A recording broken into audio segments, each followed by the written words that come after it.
शेतीमध्ये कष्ट करणारा शेतकरी पण कमिशन घेणारा मात्र अधिकारी एका वन विभागातल्या एका अधिकाऱ्याला लाच स्वीकारत असताना लाचलुचपत प्रतिबंधक विभागानं रंगेहात पकडलाय।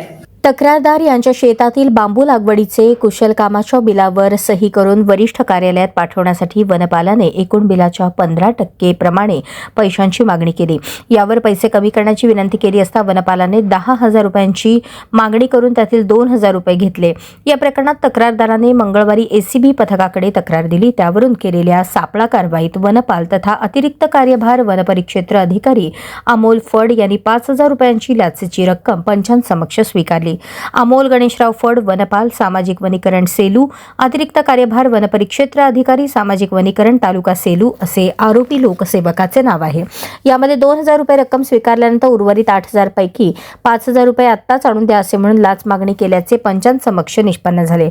पडताळणी आणि सापळा कारवाई दरम्यान 5,000 रुपये स्वीकारले। या प्रकरणी आरोपी लोकसेवक एसीबीच्या पथकाने त्यास कारवाई करून ताब्यात घेतले। या प्रकरणी पाथरी पोलीस ठाण्यात मंगळवारी मध्यरात्री गुन्हा दाखल करण्यात आला।